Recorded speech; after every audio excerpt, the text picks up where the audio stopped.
State starts the second half of their season this weekend. It's homecoming versus Illinois at Beaver Stadium. I'm your host of the BWI Daily Edition, Thomas Frank Carr. Today is a perfect time before we get into a deep dive on the Illinois side of things later in the week. We're going to take a look at the second half of the season as a whole and do a little bit of projecting. I have with me today Dave Eckert of Blue White Illustrated, one of our writers at Blue White Illustrated. He's going to be giving you the answers to my true or false statements. We're going to play a bit of a game here, Dave. I'm going to ask you questions. You're going to answer them. The only difference is that this is not interrogation because you have the option to not... Well, actually, you don't have the option to not answer. You have to answer. So it is kind of an interrogation. Are you ready?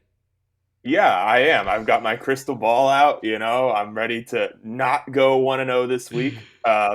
I'm ready to go 1-0 3 weeks from now, and you guys all have to watch. So it's going to be great. Yeah, that's the beauty of it. We obviously cover Penn State football, and we are very embedded in how they view the world. And a lot of what we do is we tell you, give you the opinion of the team and how they view things. But that's not how we have to operate. We don't have to be 1-0. So first off, I'm going to read you the whole schedule right now so that everyone's on the same page about these predictions. It's not just Illinois this week at home. Again, that one everyone's pretty aware of, and I think people are painfully aware of October 30th at Ohio State is the next game.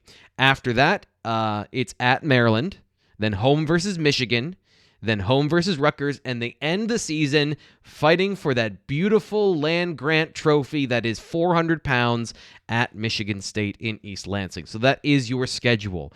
Are you excited about the land-grant trophy? Should be a much better game than it has been in the past against MSU. Yeah, it's 400 pounds worth of halfback dives and very good defense, T. Frank. So there is no more valuable trophy in all of sports. Get the Lombardi Trophy, Yep. Get the World Cup Trophy, get the College Football Playoff Trophy, get it out. I don't even want to see it. Yep. That trophy is all I care about. Yeah, it is. It's made of strategic punts and toughness. So there you go. And I think maple when I saw it the other day. So it is. It's to end the season, but we'll start with a broad view of this second half of the season. And I'm going to ask you true or false statements like I said before, so let's get to it. Penn State, here's your first question, will be able to overcome the loss of PJ Mustihper. True or false? I'll go with true, but I do want to caveat it. I don't think that PJ Mustihper's absence is going to be an absence that Penn State won't feel. He's a very good player. He's been very good this season. Penn State, it's going to have an impact, but I guess I don't think that Penn State will cease to be a very, very good defense because they've lost one piece. I think there are players who can step up and fill that hole, and I think that there are very, very good players at every level of the defense. It's a unit, right? It's not like you're losing Sean Clifford, which they we can get to that, but they it's did. Not like, yeah, exactly. But he's not a quarterback. Right. He's part of a unit.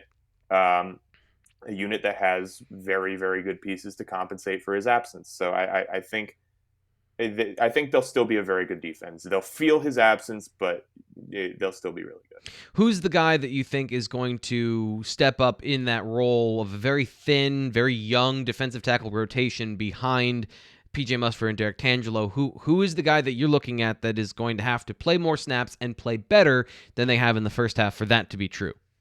Yeah, well, the third guy all season has been Devon Elise, Mm-hmm. right? So that's who you would expect to join Derek Tangelo in that pair there.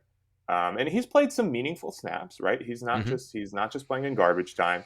Penn State has trusted him to play at important moments. So I think you can feel pretty good about him. Obviously, again, he's got to up his level a little bit because he's probably going to be the guy now.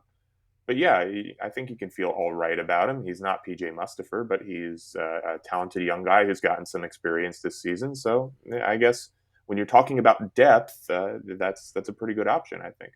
Yeah, and one of the things, we talked about this yesterday on the Daily Edition, of the way they're going to directly replace PJ Mustihper is the way that they've been spelling him all year anyway, and that is with Derek Tangelo. So I would assume that he's going to go more full-time to that role of being the quasi-nose tackle, or as close as you get in Penn State's defense, and then the young guys are rotating next to him. The thing that they're going to miss, and the thing that I think is a fair thing to say about the second half of the season, they won't be able to be as complex up front. At least, we'll see if this bye week helped those young guys from the mental aspect. But one thing that happened when in the middle of the game against Iowa, they had to simplify some stuff, play some gaps straight up instead of stunting and trying to out leverage the Iowa offensive line, which is what they try to do schematically. So if they're not able to do that, there's going to have to be more one-on-one wins up front. But as we saw in that game, that is something Ellis Brooks, especially against the run, is capable of doing. So they should be able to, as long as certain players elevate their level of play down the line. Next question for you. We're going to stay on the defensive line. Arnold Ebiketie has had a very good start to the season. The first 6 games, he's been one of the best defenders on the edge in college football, especially from a pass rushing standpoint. So we're going to take a look outside of him. Jesse Luketa in the second half of the season will match or outproduce Ebiketie in terms of total pressures on the quarterback. True or false? Yeah, I'm going to go false on this one. If you look at those numbers for the first half of the season, Arnold Ebiketie has 25 pressures and Jesse Luketa has 9. So I guess, my answer is just kind of it's hard to see that flipping, right? That's a big gap. And look, we know that Jesse Luketa hasn't played defensive end all the time. He's played some linebacker, although, that's certainly trended more toward defensive end as the season has gone on. But yeah, I would expect Arnold to continue to be Penn State's top pressure guy. He hasn't shown anything to indicate that that's going to stop, to me. Yeah, the way Jesse Luketa, I've seen this kind of play out on film, is Jesse Luketa being a hybrid position is as much propaganda as anything. Of Penn State, I think, in general, is more multiple on defense, which is a good thing. They're playing more odd fronts. They're less predictable in how they line up. But Luketa really has been lining up at the edge defender position all season long. It's just whether or not he drops. And I don't consider that a linebacker position. He's not playing off the ball very often. The only time he did is when you didn't have your captain in the middle of Ellis Brooks, and he had to go back into that role. So yeah, the more time at defensive end, the better he might get. He has the physical skills to be on that level, and I guess that's why I asked the question. So do you think that from a learning standpoint, he's had enough time to get into the position and let some of that come out over the second half? Do you think he'll get closer, or is this more along the lines of what you see from him this year is what you're going to get? I don't think that what you've seen for the first half is absolutely what you're going to get, because as you mentioned, right, I mean, you expect people to get better at anything, not just football, Right. as they continue to do it more. So I don't necessarily think that Jesse is he's going to get 9 pressures and no more in the next 6 games. I don't necessarily think that's true, but I do think that he's going to have a hard time filling that gap. That's a lot. And look, Arnold Ebiketie is a really good defensive end. It's tough to match him. That's not for Jesse Luketa. It's your first year really doing this. That's a difficult bar to reach. So I do think that we can expect him to improve, but I don't necessarily think that he's going to be on Arnold's level. So again, this is Illinois week, and Penn State plays Rutgers in this second half of the season. So that is the framework around this question that's coming up next as we stay on the defensive side of the ball. The Penn State defense will pitch one more shutout so far this season. I'm limiting this to the starters. The starters in one game will give up 0 points to a Big Ten East opponent. True or false? I'm going to go with false. And this isn't a statement toward the quality of the defense or me saying that the defense isn't as good as we think it is. I just think it's really hard to shut out a team. It asks a lot, not only of your defense, who has to play essentially perfect football and probably get some timely takeaways, as we saw with Penn State against Indiana, but it asks a lot of the offense not to turn the ball over and give the opposition good field position. It asks a lot of your punter. So pitching a shutout just requires just this overall masterclass in complementary football, that the buzz term that James Franklin loves to use, that I just think it's hard to do, and it's hard to predict. If you gave me some odds on this, if we're gonna maybe tie this back into a betting atmosphere, I guess I might take it if you gave me some decent odds. But as far as predicting it to happen, I don't think so. Okay, yeah, and if I were any other person, I would make up some odds on the spot, but I am woefully unprepared to do that as a person. So we'll move on from that. So the next question, we're going to shift to the offensive side of the ball. And this might be the juiciest bait to chum the water with for our fans. Penn State's rushing attack will statistically produce more yards from the running backs in the second half of the season. Yeah, this is a tough one. Right? There's a variety of things that can go into this, and I'm trying to explain this in a way that I think will get me yelled at the least. But don't do that. Go all in, hot take land. No, tell me what you're thinking. I think it's false. I don't think they'll be better. I haven't seen anything from Penn State's running backs to indicate that that's true. Right? It's there hasn't really been this sparkling thing of hope for the running game, and now you're looking at a passing game that isn't necessarily going to be super threatening if Sean Clifford isn't playing, and even if he is, he might be limited. We don't know. So I think that Penn State's running game is going to suffer as a result. Maybe they end up with more yards because they decide that they're going to run the ball more, but I don't see them being more efficient. I don't see where it's coming from. Maybe something clicks. It's possible, but I'm not there. Yeah, I think that's a really fair way to look at it, and that's what I was going to bring up of they might run the ball more, and they may have more opportunities. The one outlier that I'll give you as far as kind of a wild card here is if Noah Cain was able to become healthy over that break this past week, then I think that there's a chance that his efficiency as far as finding the holes, being able to play in space a little bit better, that might improve. And any little bit of leg drive he gets, he maximizes. So just not being physically incapable of breaking tackles might be a spark for the Penn State offense. But yeah, I think as far as the offensive line, you make a really good point of the running game in general. I think for the most part, it's going to be what it's going to be, and it might get a little bit harder if Taquan Roberson is the starter, which brings us to the next question. It's almost like I planned this. Sean Clifford will play the majority of the snaps in the next 6 games. True or false? Now you're really trying to get me in trouble. I will say true. We don't know what the injury is.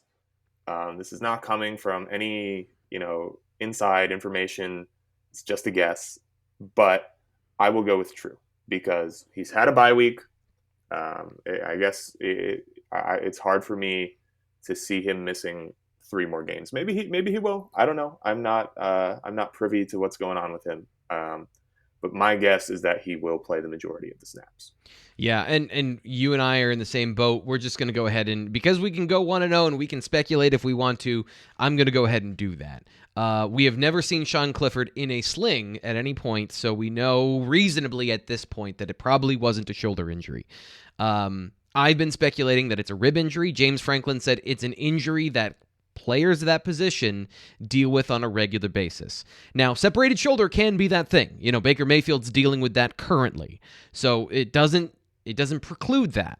But at the same time, I think the rib injury is more common among quarterbacks that play from the pocket. So that is not an injury that it sidelines you for the season, and then it becomes about pain tolerance and risk.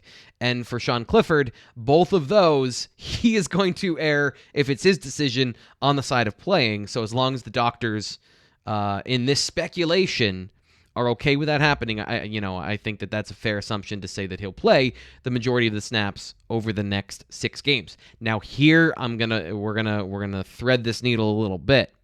Over the next 2 games, does he see any snaps in the starting lineup? Yes. Man, any being more than 1.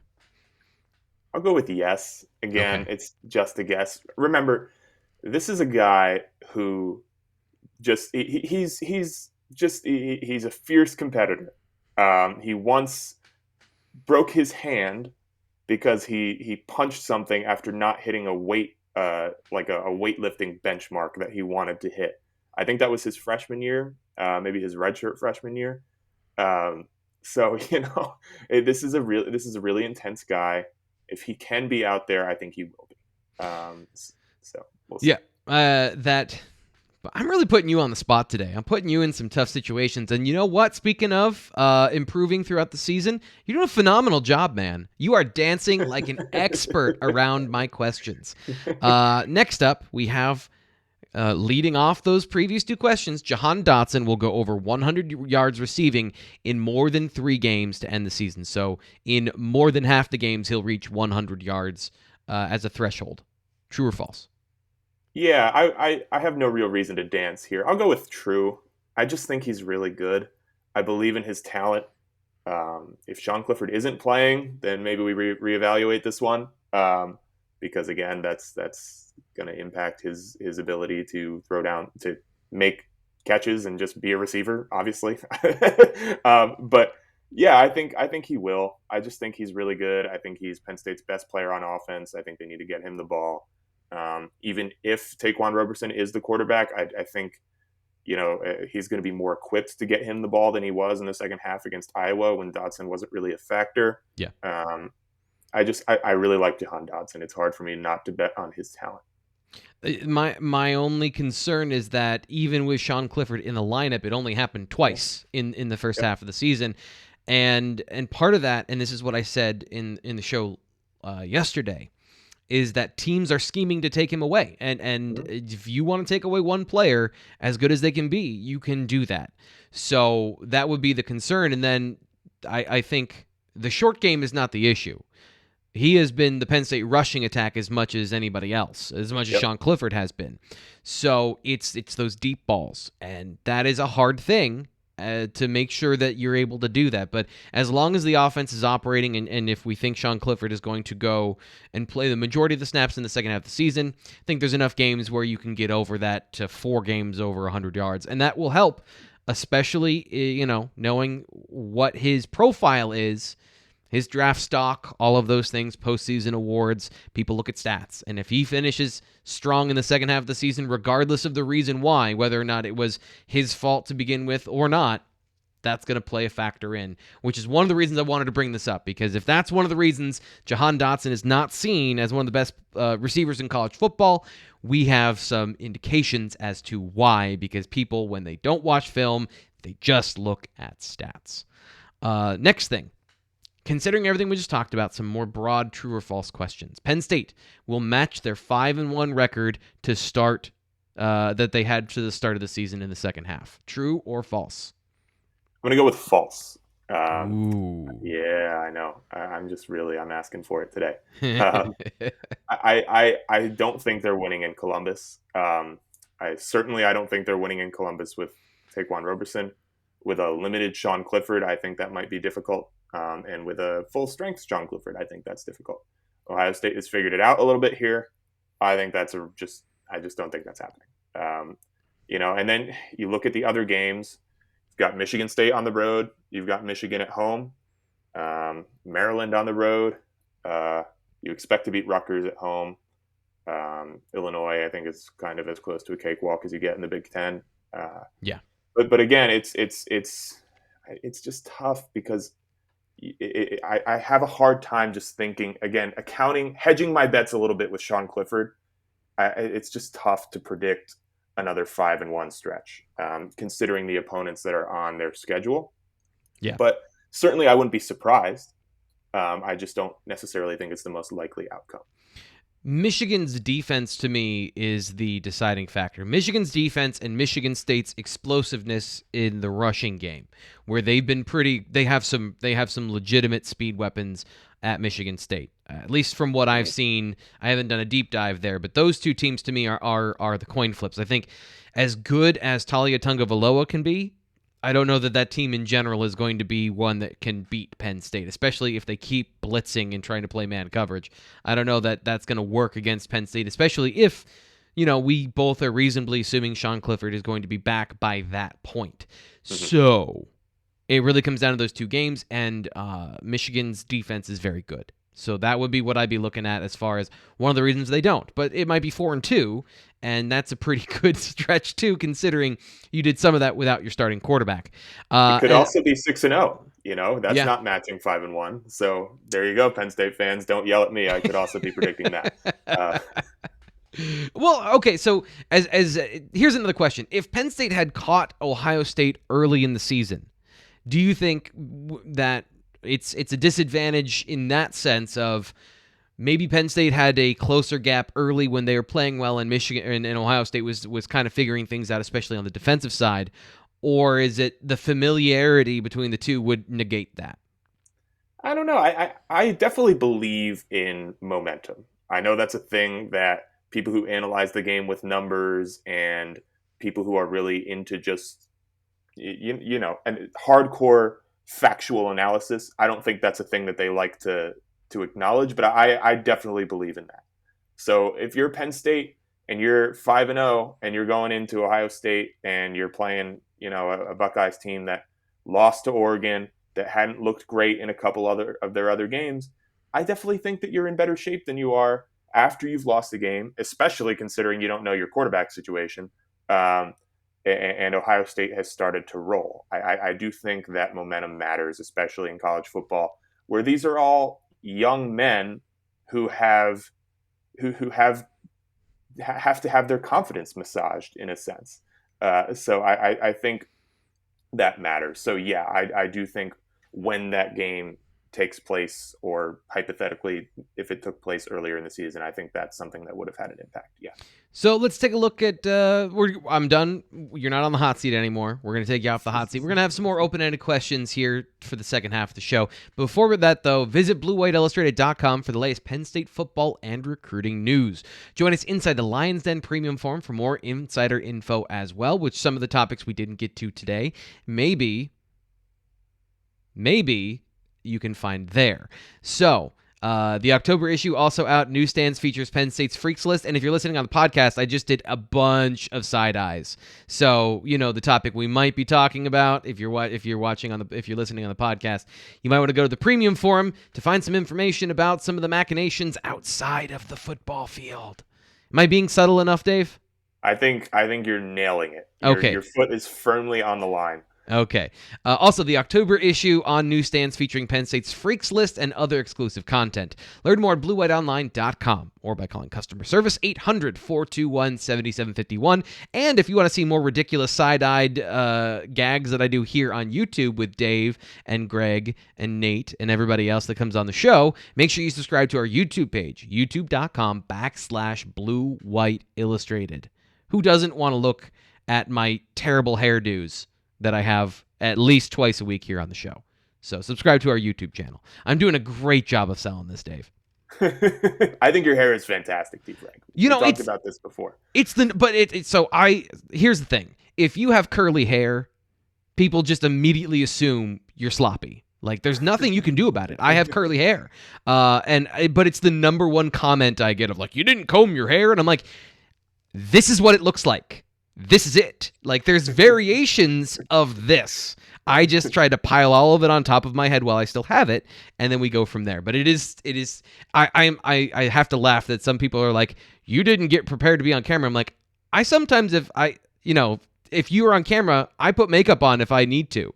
So you think I'm not preparing to be on camera? That's a little bit silly. Anyway, let's talk about Penn State football in the second half of the season. I want to talk more about your makeup too, Frank. I have you know what? I can hook you up with some stuff. You don't need a lot. It's not like we're on TV. You don't need a lot. I can help you out with that. We'll get you some lighting too. I feel like I was going to say, I think my camera situation in general might do the makeup's job for me. That's a fair point. And beards help, by the way. It's getting fall. So one of my true or false questions, actually, I'm going to throw it in here.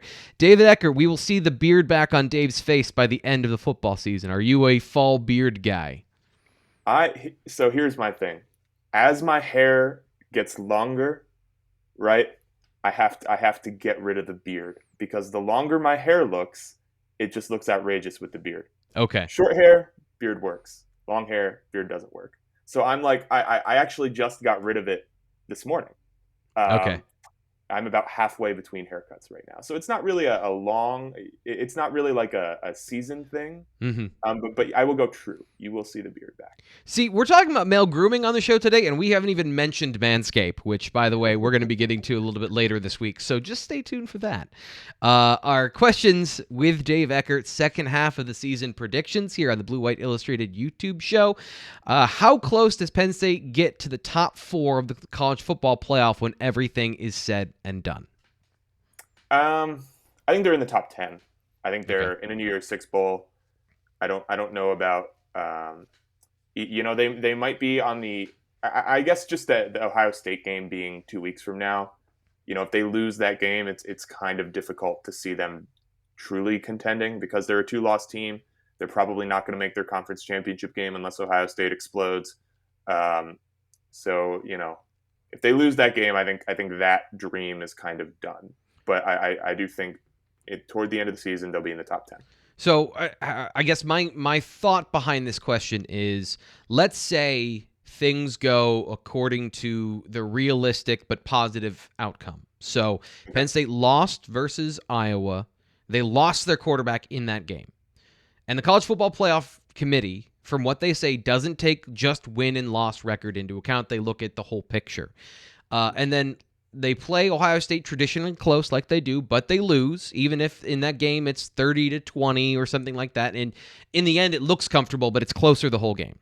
And those are the only 2 losses of the season. Does Penn State get to the top 6 knowing that the College Football Playoff Committee might give them the credit for not take the Iowa game into account as drastically, and really they're a 1.5 loss team, if that makes sense? Is that a realistic place for them to be, that going into the final weeks, depending on the winning and the losing ahead of them, they might be an argumentative case for a 2-loss team in the playoff? I think they can get into the top 6. Okay. I don't know about the top 4 in that scenario. Unless you're Alabama or Clemson or Georgia, I don't know that you get exceptions made for you that way. That's a fair point. I think there definitely is some editorializing going on there. Yeah. But it's tough because you don't know what teams are going to do, right? Mm-hmm. Is Penn State better than an undefeated Cincinnati? Right. Maybe. But are they going to get in as a 2-loss team over undefeated Cincinnati? No, they're not. You don't think? No. You don't think, given the strength of schedule heading down the stretch, and the fact that Penn State, if you look at their season in totality, has one of the toughest schedules in the country. Yeah. Like every other week was a ranked game for them so far this year. But we see Clemson every year play nobody, and it doesn't matter, True. And granted, it's technically a Power 5 conference, the ACC, yes. But I think that with Notre Dame on the schedule for Cincinnati, I think that their strength of schedule would probably compare pretty similarly to those Clemson schedules when on really down years for the ACC. So yeah, I don't see that happening. If maybe it would for 2-loss Alabama. Actually, I think it probably would for 2-loss Alabama. I'll get rid of the maybe.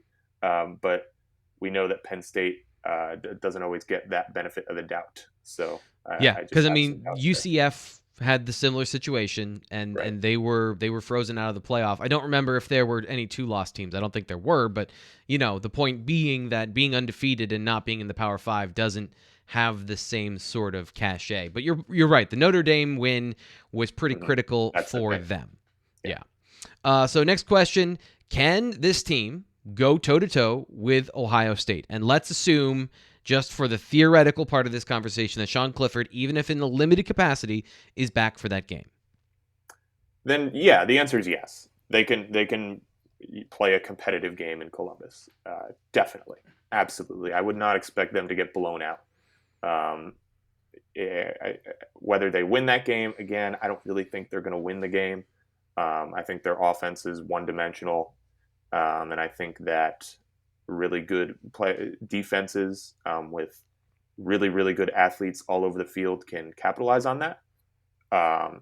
And look, Ohio State's offense is going to get theirs, right? Yeah. Penn State's defense is really good, but again, that's one of the few offenses in the Big Ten that has the athletes to match.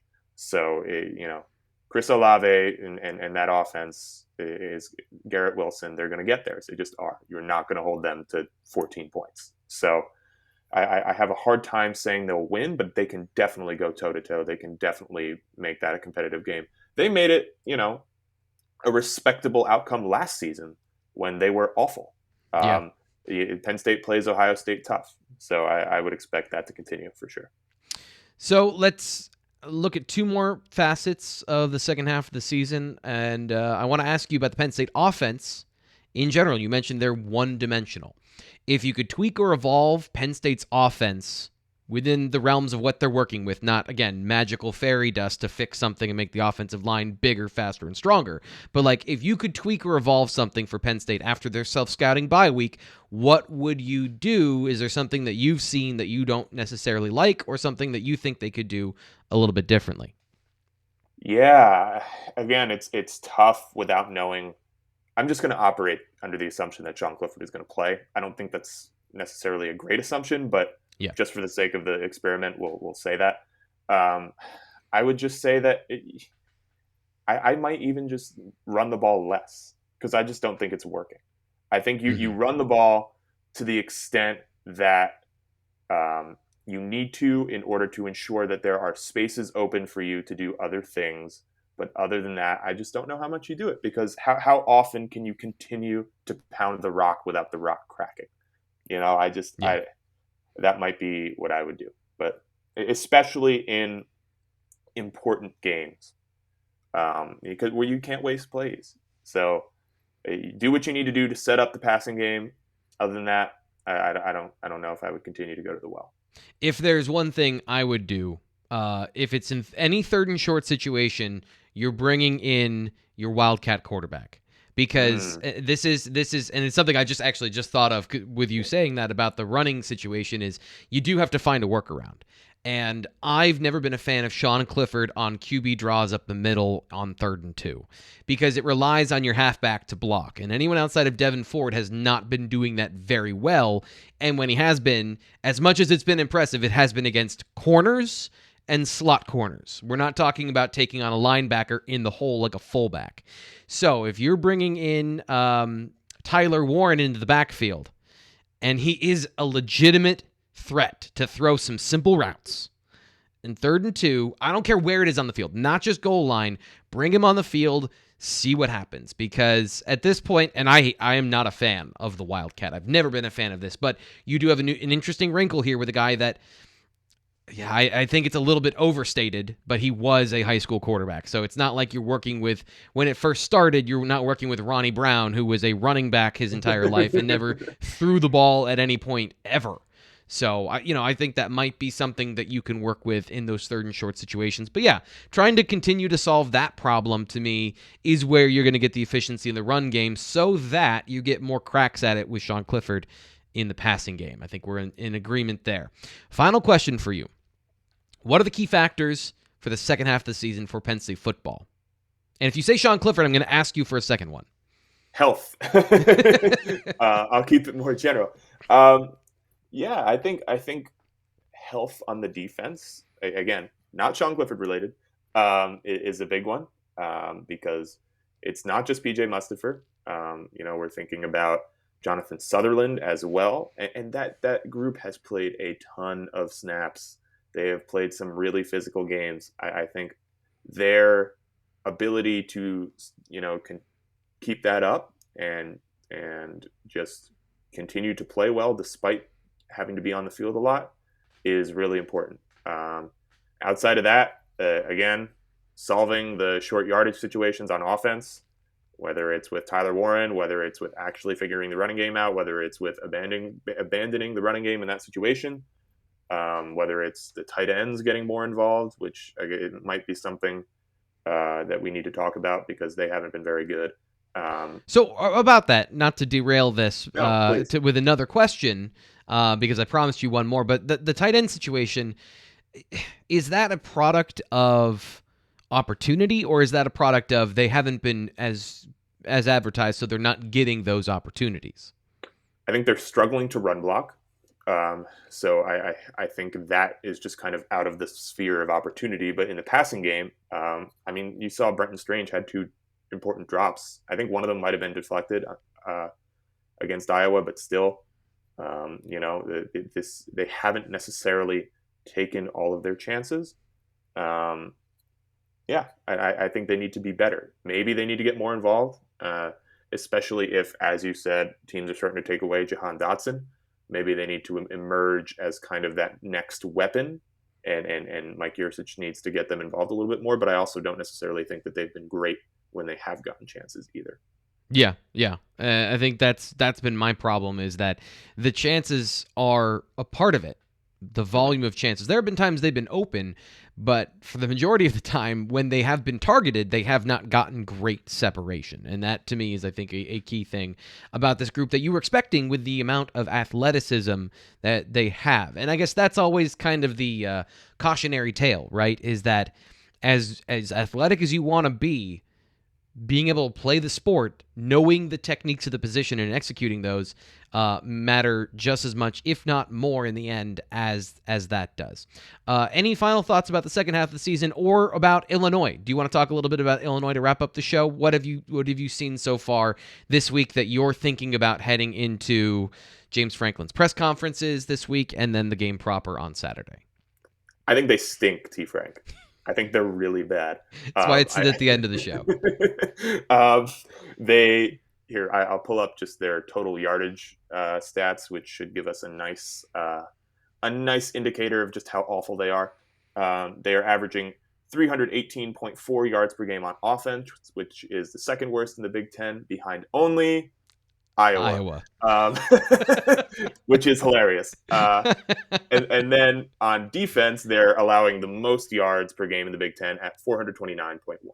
So they are not good on either side of the ball. Penn State might be getting their backup quarterback, which is Art Sitkowski, formerly of Rutgers. Some of you might remember him for being not very good also.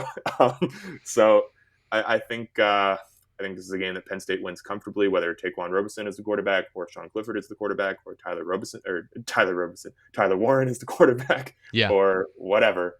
They're bad. Yeah, they are. I was watching some of the film earlier today, and the good news is, from a schematic standpoint for Illinois fans, I think they're doing the right things. They're calling the right plays. Their schemes versus coverage, their defensive philosophies. While I don't agree with them, I understand why you're running some of those defensive fronts, because you're trying to find an advantage when you're not as talented. The problem is they're not talented. And Bo Pelini said it this week of like, I don't think there's anybody in our 2 deep that the previous staff recruited that's making any sort of impact on our team, and that's a problem. So basically saying none of these players are very good, which is really like, is he supposed to say that, Dave? Is he like, I know it's the thing that everyone's thinking, but it's like saying the quiet part out loud, isn't it? Yeah, I don't know that's the way you get the guys in the locker room juiced up. Maybe that's his approach to it. They kind of remind me, and again, like, there are a couple football programs that remind me a lot of Penn State basketball, and that they're one of them, where they're just constantly trying to do more with less. Yeah. The Indiana football used to be like that, maybe not anymore. It's just not great. Maybe Brett Bielema can get it turned around. I don't know, but certainly this year they're not coming to Happy Valley and winning a football game. That being said, make sure you tune in all week to hear more about Illinois, and you tune in for the BWI Live post-game show after the game. Please just check in. We're going to give you a lot of great information, and I promise it won't be just when I do my after-the-game analysis that Illinois is bad. I will give you more than that on the post-game analysis of Penn State and Illinois. But that'll do it today for the BWI Daily Edition. Dave Eckert joining me today. Dave, thanks for coming on and making this a good time. I've had fun today. Yeah, thanks, Steve Frank. Appreciate it. Make sure you subscribe to our YouTube channel so you don't miss the BWI Daily Edition or our recruiting podcast. Or, again, like I said, our live shows coming to you live 15 minutes after the final whistle of Penn State and Illinois. I'm your host, Thomas Frank Carr. We'll talk to you tomorrow.